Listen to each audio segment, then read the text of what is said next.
क्या छोटे दलों से बीजेपी को मिलेगा बड़ा फायदा? राजभर और संजय निषाद पर भाजपा की नजर। क्या सुधार पाएंगे अपना ट्रैक रिकॉर्ड?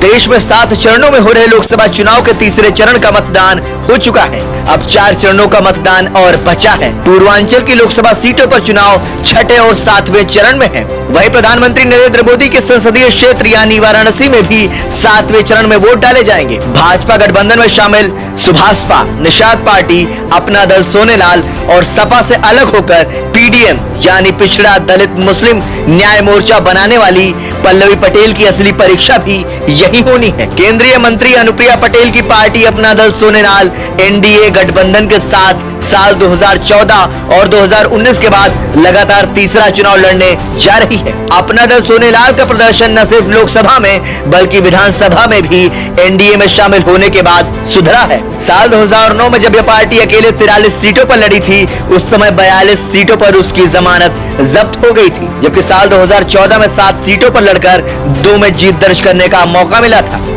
इसके बाद साल 2019 में अपना दल ने 2 सीटों पर चुनाव लड़ी और दोनों ही जीती थी। आपको बता दें कि अनुप्रिया के पति आशीष पटेल योगी सरकार में कैबिनेट मंत्री हैं। पिछले चुनाव की तरह इस बार भी अपना दल को भाजपा ने मिर्जापुर और रॉबर्ट्सगंज 2 लोकसभा सीटें दी हैं। मिर्जापुर से अनुप्रिया पटेल खुद लगातार तीसरी पारी के लिए मैदान में उतरेंगी, जबकि रॉबर्ट्सगंज से टिकट किसे मिलेगा यह अभी तक तय नहीं हुआ है। पिछले चुनाव में यहाँ से अपना दल के पकौड़ी लाल कौल चुनाव जीते थे। पूर्वांचल में कुर्मी बिरादरी की संख्या अच्छी खासी मानी जाती है। ये पार्टी कुर्मी मतदाताओं के प्रतिनिधित्व का दावा करती है। ऐसे में दोनों सीटें जीतने के साथ ही कुर्मी बिरादरी की वोट भाजपा को दिलाना उसके लिए चुनौती भी है। ओम प्रकाश राजभर की कड़ी परीक्षा। सुभाषपा एक बार फिर से एनडीए के साथ आ गई है। यूं तो सुभाषपा का गठन 2002 में हुआ था, लेकिन उसका खाता भाजपा गठबंधन में शामिल होने के बाद साल 2017 के विधानसभा चुनाव में खुला था। उस समय भाजपा ने 8 सीटें दी थी। इनमें से 4 सीटों पर सुभाषपा जीत दर्ज करने में कामयाब रही थी। सुभाषपा ने साल 2022 का विधानसभा चुनाव सपा के साथ मिलकर लड़ा था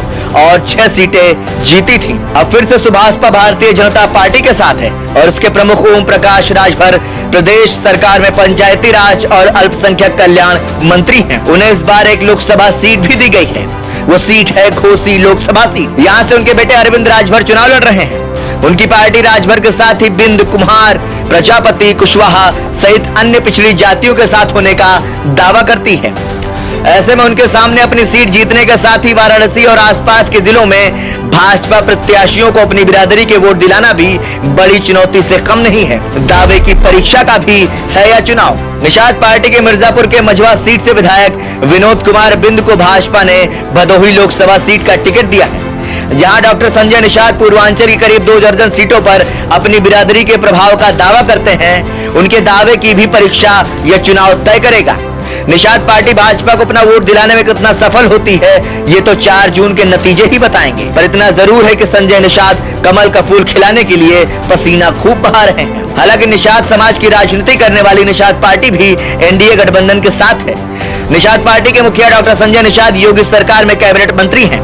उनके बेटे प्रवीण कुमार निषाद साल 2019 में भाजपा के टिकट से संत कबीर नगर से सांसद बने थे। इस बार भी भाजपा उन्हें अपने चुनाव चिन्ह पर इसी सीट से चुनावी मैदान में उतार रखी है। पीडीएम न्याय मोर्चा का भी इम्तिहान। अपना दल कमेरावादी की अध्यक्ष कृष्णा पटेल और उनकी बेटी पल्लवी पटेल ने सपा से अलग होकर एआईएमआईएम के असदुद्दीन ओवैसी के साथ मिलकर पीडीएम न्याय मोर्चा बनाया है। पल्लवी साल 2022 के विधानसभा चुनाव में सपा के टिकट से सिराथू सीट से विधायक बनी थी। उन्होंने सपा के पीडीए यानी पिछड़ा दलित अल्पसंख्यक की काट में यह मोर्चा बनाया है। हालांकि चुनाव से पहले ही न्याय मोर्चा को झटका उस समय लगा था जब ओवैसी ने प्रदेश की एक भी सीट पर अपने चुनाव चिन्ह पर प्रत्याशी उतारने से साफ मना कर दिया था। इसके बावजूद पीडीएम न्याय मोर्चा 17 सीटों पर अपनी किस्मत आजमा रही है। ऐसे में इस मोर्चे की भी असली परीक्षा पूर्वांचल में होनी है। ब्यूरो रिपोर्ट, संदेश वाहक।